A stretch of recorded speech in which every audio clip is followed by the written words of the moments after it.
Hello and welcome everybody. Thank you so much for joining us for another episode of A New Go of New Home Sales. I'm your host, Anya Chrysanthon, and joining me today is David Hagan. David is the founder, president, and CEO of Sales Uncomplicated. So David, welcome to the show. Thank you, Anya. Thanks for having me. As usual, we'd like to kick things off by telling our listeners who you are. So if you don't mind giving us a little bit of a backstory of what your journey has been and how did you end up where you are now? Awesome. Well, thank you. So, I have been in home building for about 11 years.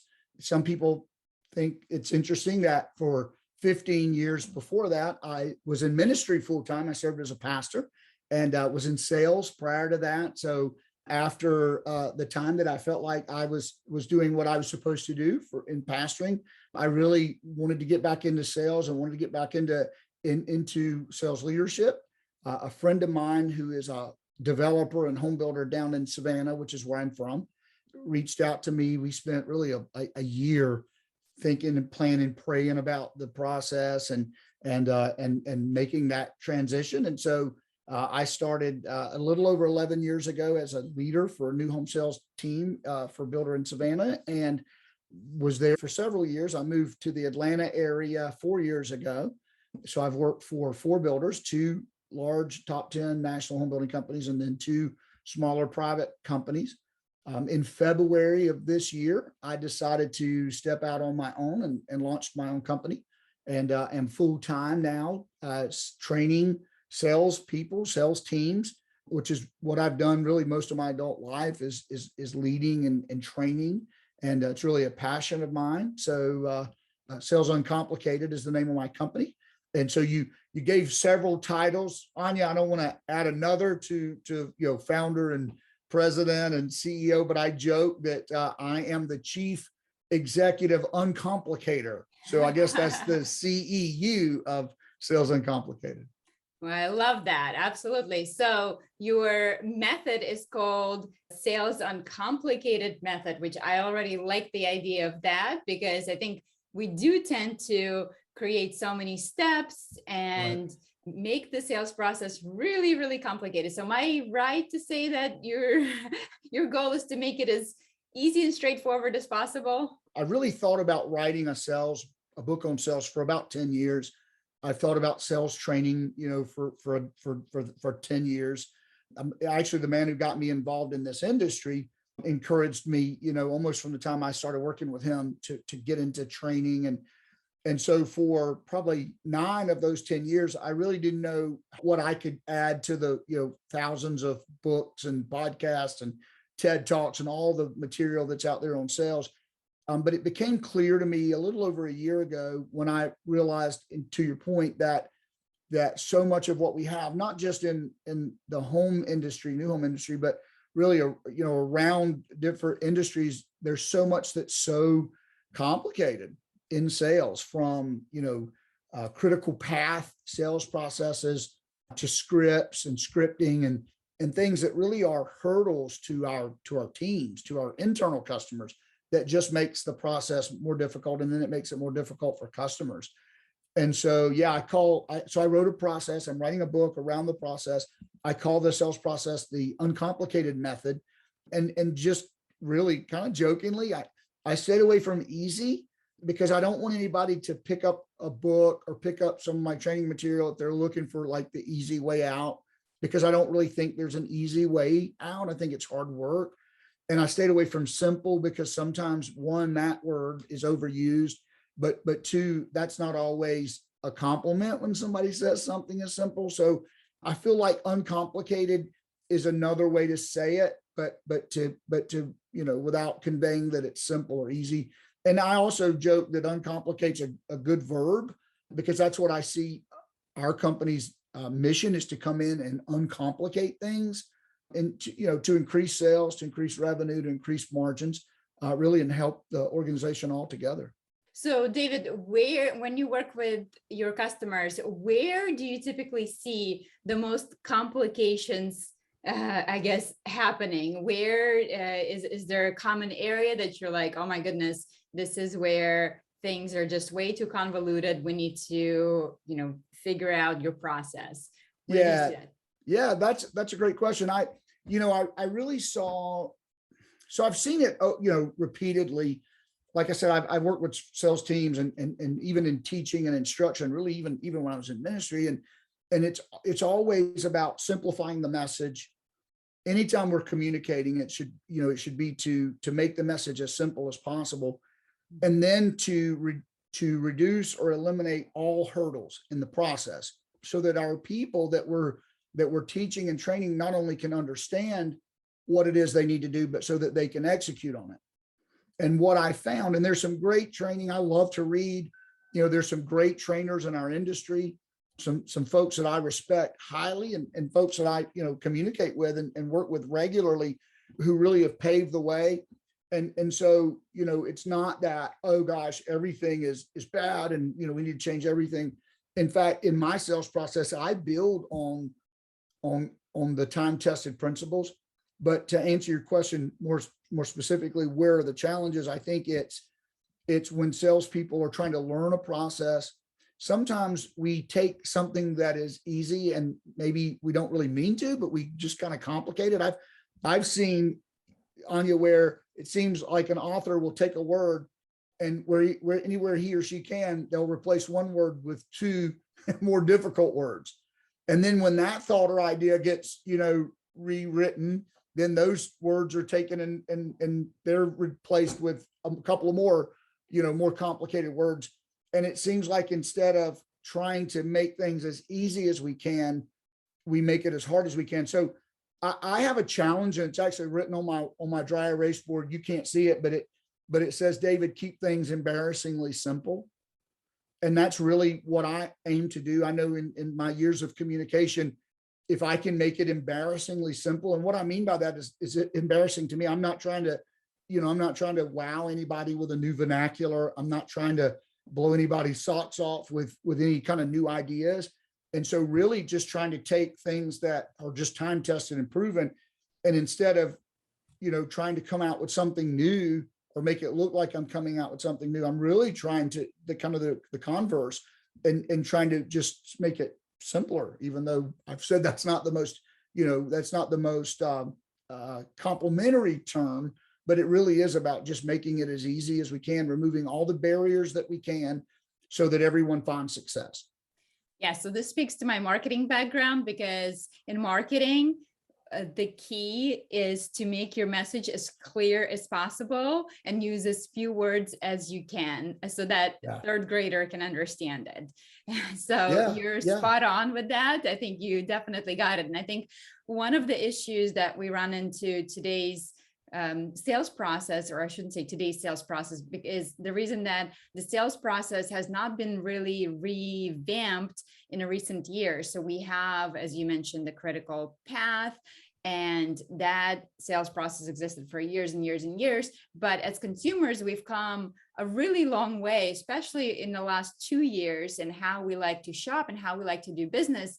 And, I am currently actually in the process of shopping for a car. Like many Americans, I got rid of my car during the pandemic. Because both my husband and I are working from home, and kids were at home, and we had 2 cars sitting in our driveway.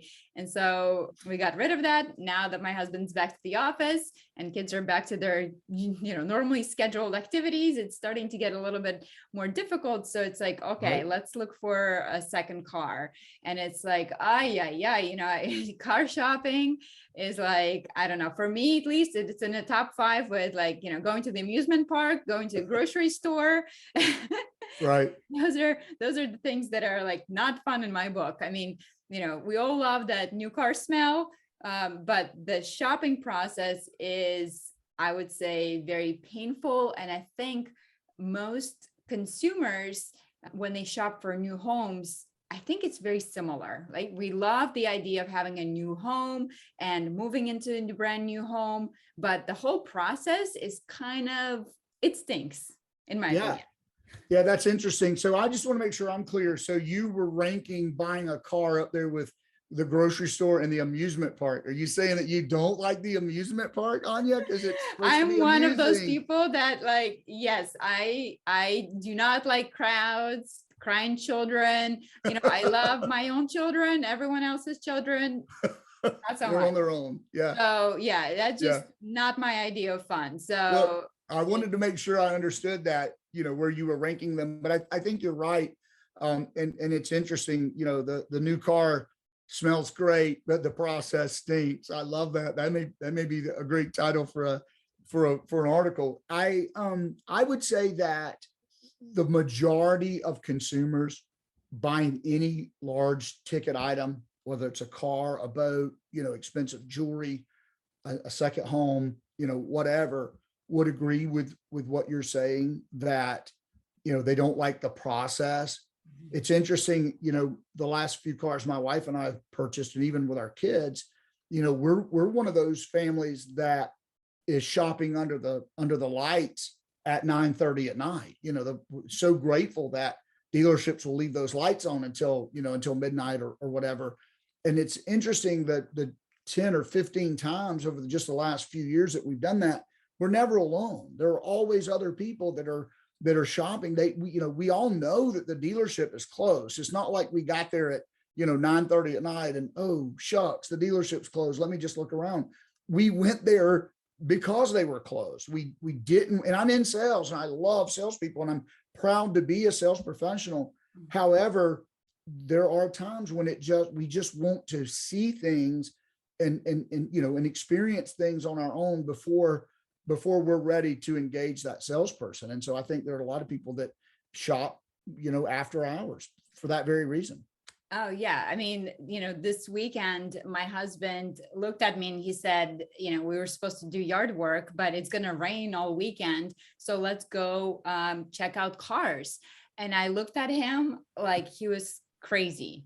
Right. Because I'm like, I'm sorry, you want me to go look at cars at dealerships? Like, to me, again, right, that is not my idea of spending my weekend. So, right, I spend my weekend browsing cars online. And so for me, David, I'm not going to buy a car where I have to engage with the person. Like, I'm right, sorry, it's just not my idea of fun. So I've automatically eliminated any website that does not allow me that shopping experience online. And, I'm okay with picking out the car and getting through. I mean, if I have to go in person to pick it up, that's fine by me, but I really don't look forward to spending hours of my time sitting at that dealership and right, having that guy, run to his manager, right, come back and, that doing that whole dance. With all the games. Not my idea of fun. Like, let me do everything online on my own time, pick it up if I have to, but if you can drop it off to me, that's even better.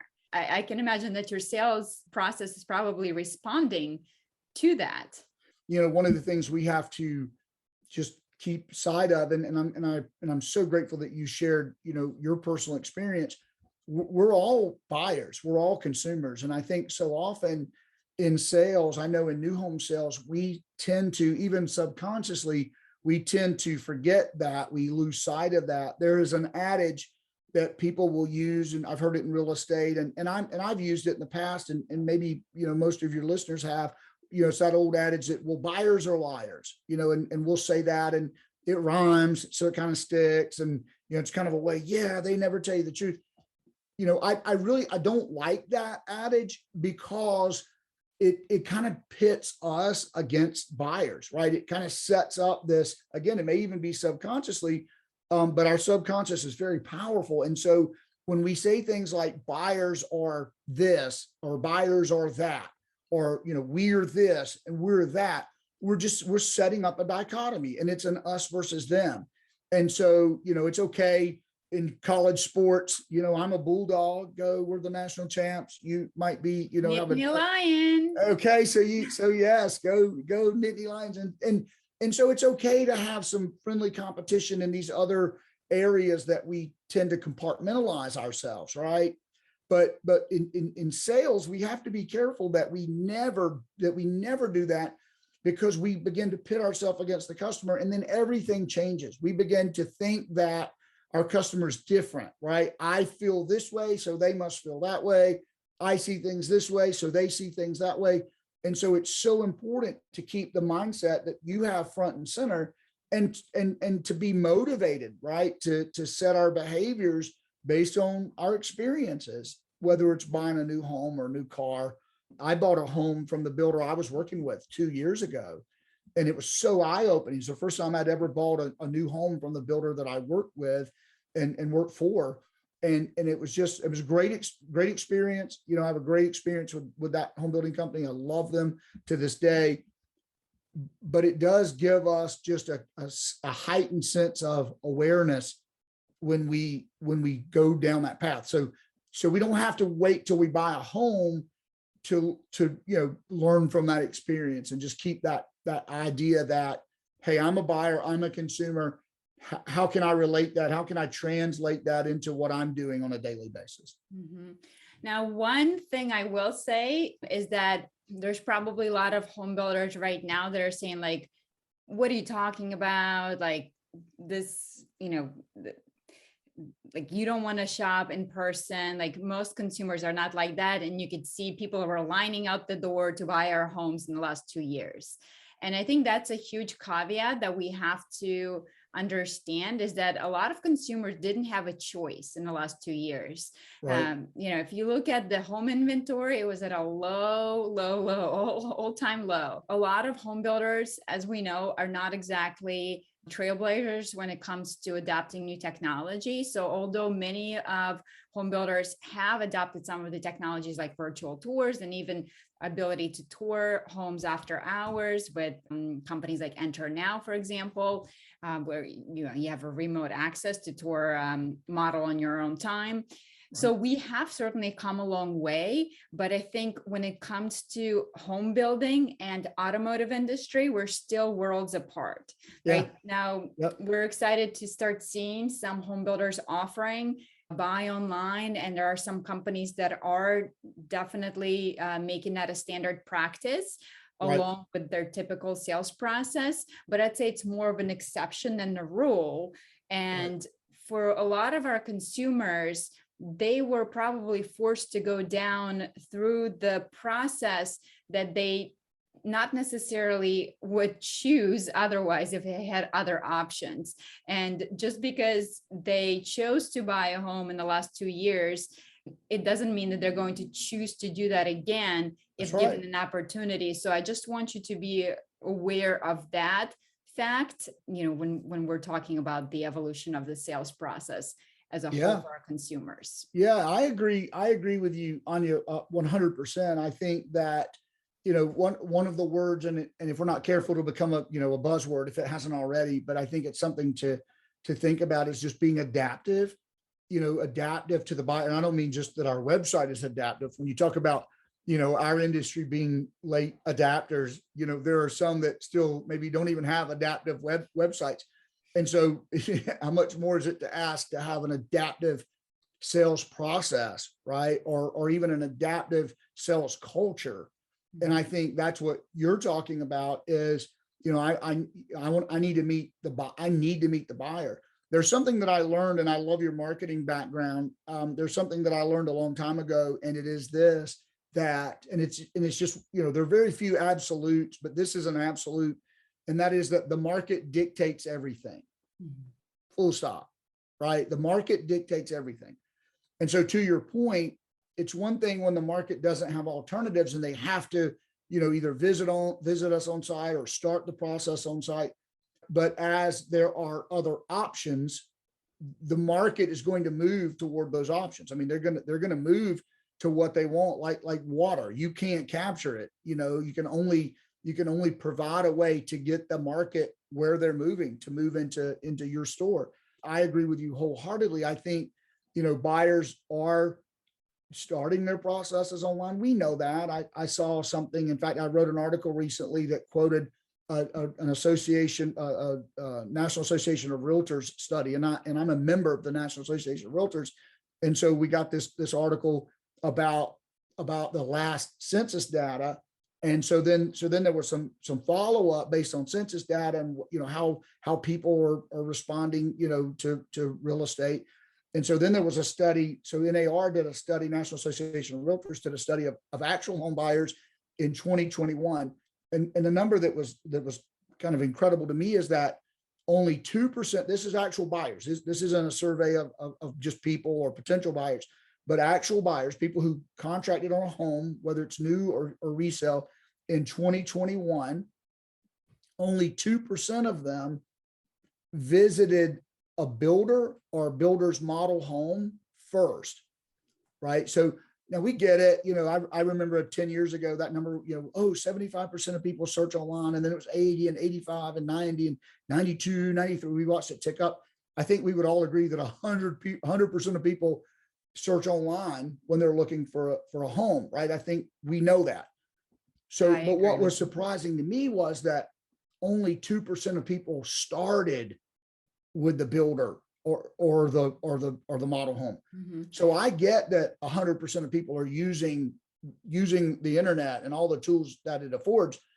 But when you say, when they're not even starting, on the ground, they're starting online. And so we went from, I think 100% of people using the internet as part of their search to where maybe now it's closer to 100% who are actually starting their search online. And so I think, I believe that there will be a percentage of buyers that will always visit the community at some point, maybe even after they've hit the buy now button, because buying a home is so geography based, right? Certainly I have, and my team has made sales to people that were out of town and it was completely done online, sight unseen. I've experienced those buyers, and you've heard those, that you've experienced that and heard those stories as well. But I think that even as we move to where more and more buyers are comfortable doing that process completely online, I do think there's a need for on-site sales and having that comprehensive approach, that adaptable approach or adaptive approach. Adaptable is not enough, right? It's not enough just to be able to adapt. It's got to actually adapt. So adaptive is the key. But I think that I just feel like, in my opinion, there will always be a number of people who will visit. And so it just makes it that much more important that we are adaptive from beginning to end. Yes. So I 100% agree with you, David. I don't think that for new home sales, it is a bit different than buying a car online, right? Like, so for me, right, in my experience, like I've traveled a lot. So I've driven a ton of rental cars. So I know what, a Ford Fusion feels like, right, versus like a Ford Focus versus a Honda Civic versus a Tahoe. Like, yeah, I know what that feels like. So for me, I feel comfortable picking out a car and buying it online because I know how it drives. Now, right, I would never probably buy a car. Yeah, I would say I would never buy a car online without test driving it first if I never have driven it before. Okay. Right. I would say, right, that. Right. So I think with the home, it is different, right? I think most people do want to feel and see and touch and experience the quality because you can't see quality, right? Right. So I think that for a lot of people, it is going to be that combination of starting the process online and then at some point coming into the sales center, whether it's a hub, whether it's a sales center, to feel, touch, and experience that to, right, really take it home right, before they make that final step. So 100% agree with you. Now, let's talk a little bit about the adaptive sales process. So take us through the framework. What does that look like? Well, thank you for asking. So one of the, so I was saying earlier that for years I've wanted to write a book on sales, but I really didn't know what I could offer. And I got some clarity a little over a year ago around what I could bring to the market. And that is because of not just the internet, because we've had the internet now for years and years, and we've had online sales consultants, for a decade or more. What's really happened in the last 3 or 4 years is that with companies like yours, where not only can you get the information online, but you can get a virtual reality online, right? So in the past, buyers had to come to the model home if they wanted to get pricing, if they wanted to see the model, tour the model, they had to come to the model home. If they wanted to see what home sites were available, they had to come to the model home. If they wanted to know what the standard features were, they had to come to the model home. And so the home building company really had the upper hand. And so when buyers came in, we really could present the information any way we wanted to, because it was the only way they were going to get the information. And so buyers knew that when they came in, there was going to be a sales process, not that it was, a high pressure sales process, not that it was, something that was long or convoluted, but nevertheless, there was a sales process. And so I think salespeople, and I was one of them as a sales leader, I think it was prudent to use, the critical path to train salespeople to go from one step to the next. It's interesting, Anya, and I don't want to get super technical or geek out on you, but I'm a geek, so I will do this. So the critical path comes from the automotive industry and from the medical industry, and the new home industry picked it up kind of in the mid 70s. A lot of industries did.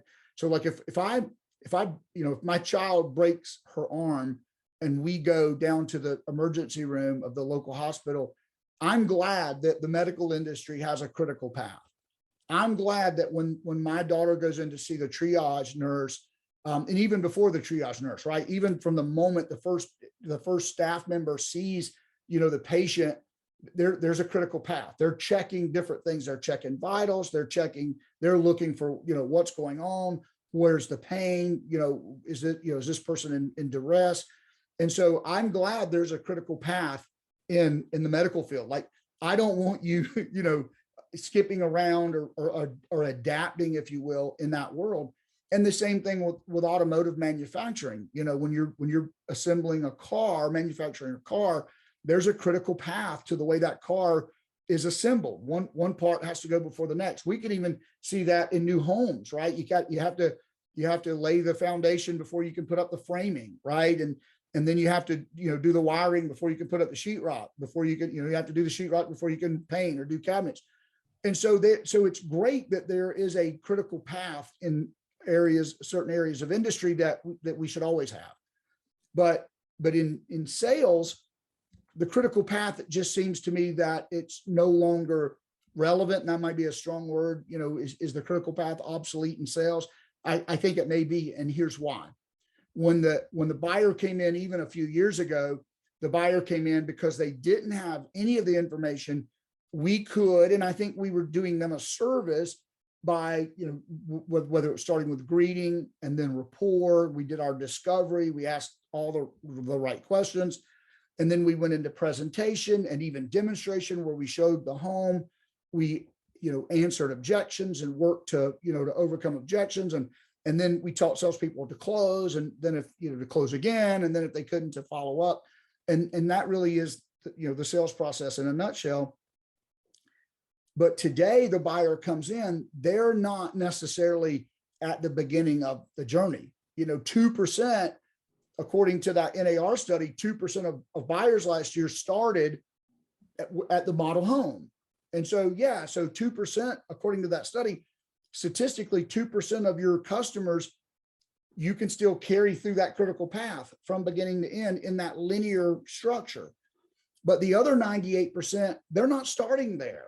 This isn't 10 years ago when they all started there. So a lot of times buyers come into the model home today, they know your floor plans. In fact, they know which floor plan they want. They know which home site they want. They know the options in a lot of cases, down to the color, of the cabinets or the walls or the herringbone tile that they want as their backsplash in the kitchen.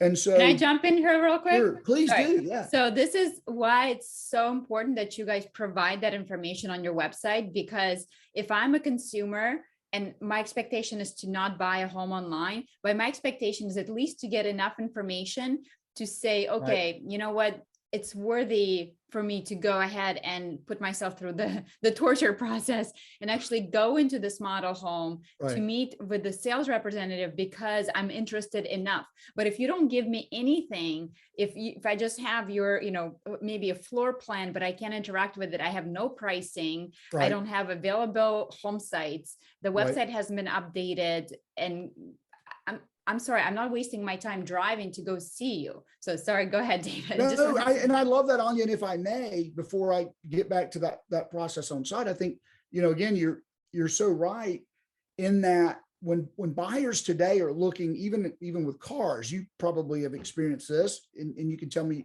if so, but with builders, there usually are more than 2 or 3 builders that are building in the area that the customer wants to buy in. Mhm. And sometimes there's 10 or 12 builders. And in the past, they would go to all those model homes and they would come home with all those packets of information. And what happens even to this day, what happens is that buyer who has seen 10 builders or even 8 builders or even 5 or 6 builders, what happens before that buyer starts deciding who they're going to buy from is they start deciding who they're not going to buy from. There's a process of elimination. And again, that may even be subconsciously. And, we used to tell builders when they were using printed collateral material that you wanted to make sure your material was state of the art, because you didn't want to get disqualified because you were giving, black and white, very rudimentary drawings when everybody else had colored 3D, renderings. And so the same is true today. The technology has changed. But to your point, when a customer is getting pricing and, the virtual reality or whatever the degree of the state of the art, when they're getting all of those things and they click on a builder site that doesn't have that, then yeah, they're going to choose you. They're going to choose you as not being, an option, because we just don't make a decision from 10 or 12 options. Mhm. We narrow it down. Exception being year 2022, when we're forced to maybe go down to that builder that has nothing because we're so desperate. Now so that's right. It's a different market. All bets are off, right? But that's because of the buyer's desperation, not because of their education, right? It's not that they were educated and they chose you above all other options. It was that you were the only option, right? And so, so I want my wife to have chosen me to marry because she chose me above all the other, suitors at the time, not because I was the only one, so same thing as a builder. Like, I don't want to be the only one because I'm not always going to be the only one. So that's not a real strong business plan, right? Mm-hmm. So what we're doing at Sales Uncomplicated is working with the salespeople, so that when the buyer comes in, we're not just carrying them through that critical path of step 1, step 2, step 3, step 4 for every single buyer. That's what makes it, I don't know, offensive is such a strong word, because it's not necessarily offensive on you, but I think the reason buyers are reluctant to go and visit the salespeople, whether it's buying cars or homes or whatever, is because they see it as a chore.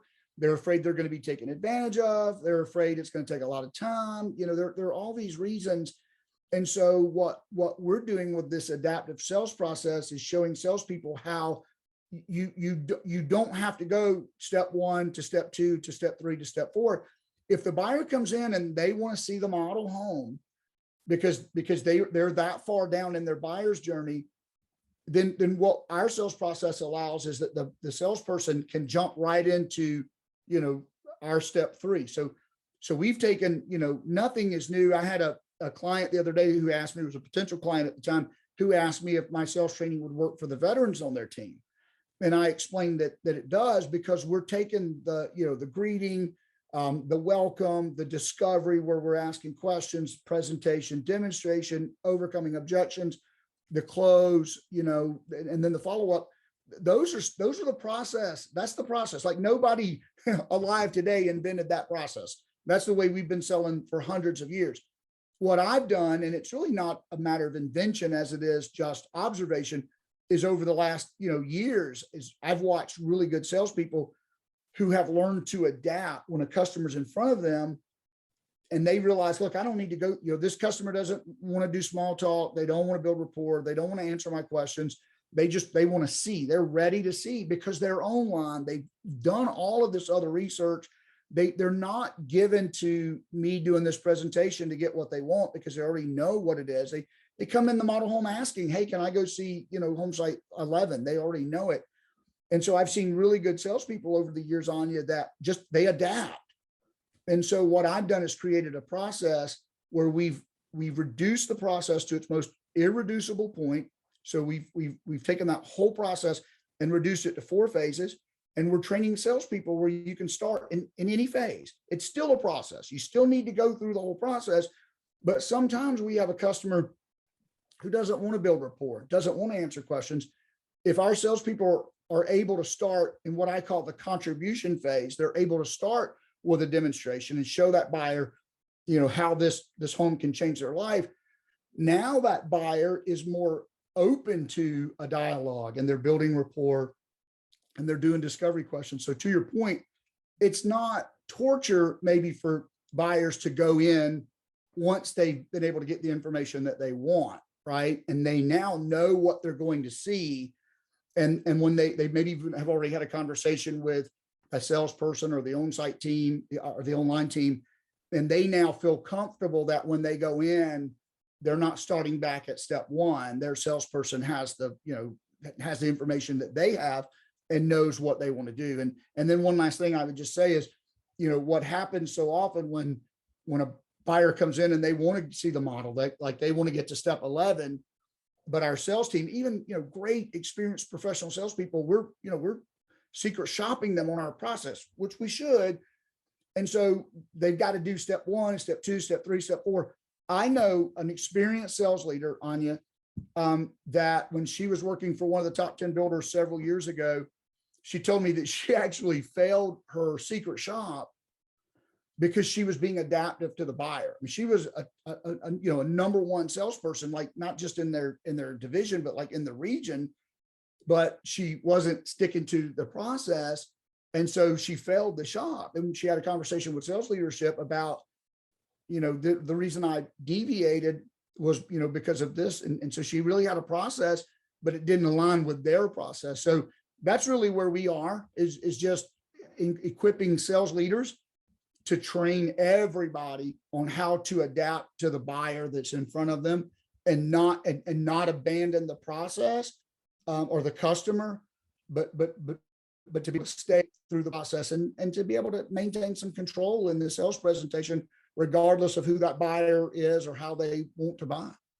That's an excellent point, David, that we are so terrified of being shocked that even the most experienced salespeople fall into that trap that, oh, I need to spit out that builder story. Where do I spit it out? Where do I and it's so crazy. Instead of just being in the present moment and listening to what your customer is saying to you, right, and giving them what they want, because it's just it's as simple as really being emotionally intelligent, I think. Absolutely. Sense, right? Yeah.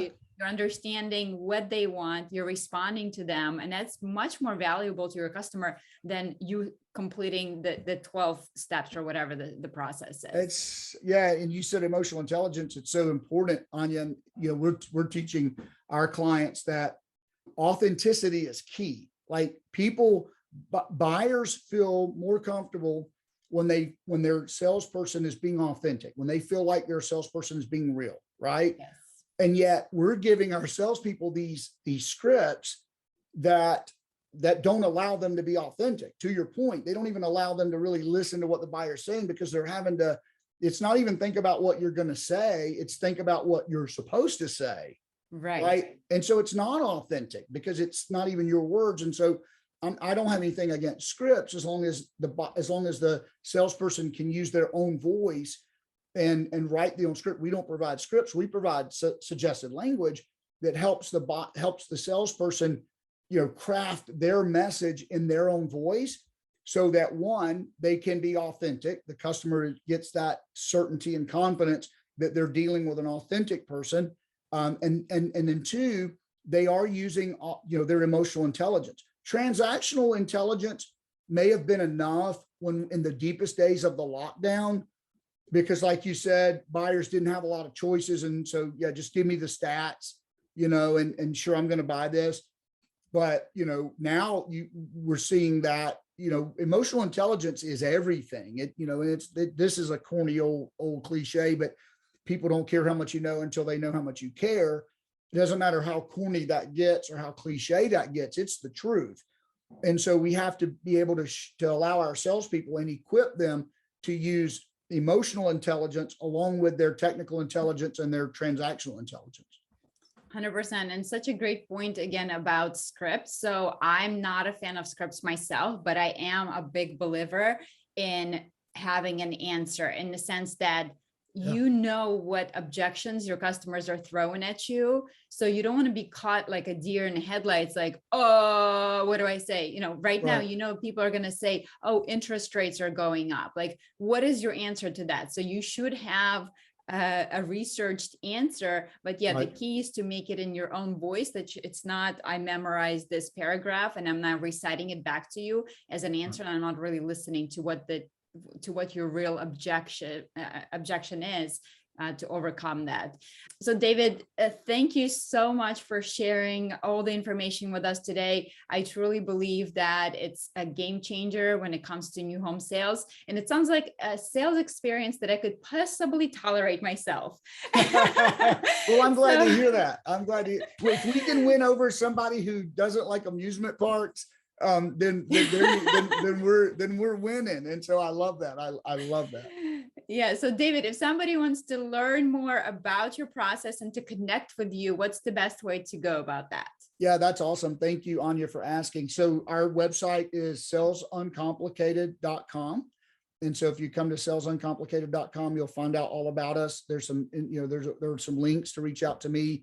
My email address is simply D Hagan, so first initial, last name. So D as in David, Hagan, D Hagan at salesuncomplicated.com. So if you want to send out an email, I'd love to talk with you. I'd love to help you if you're listening or watching this and you'd just like to know more about how to use an adaptive sales process for your team, or even how to merge this with what you have. Anya, we'd be honored to help, your audience in any way that we can.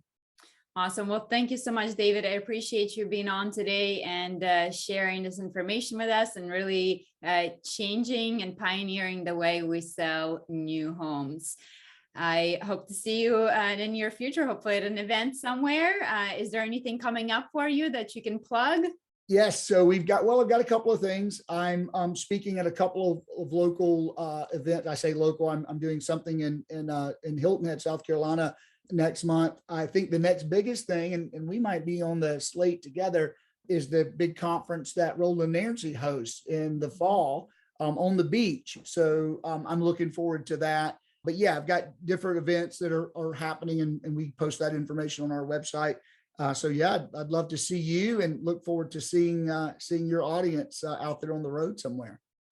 Well, amazing. Thank you, David, again, and I will talk to you very soon. Thank you so much. Thanks, Anya. Bye. Bye-bye.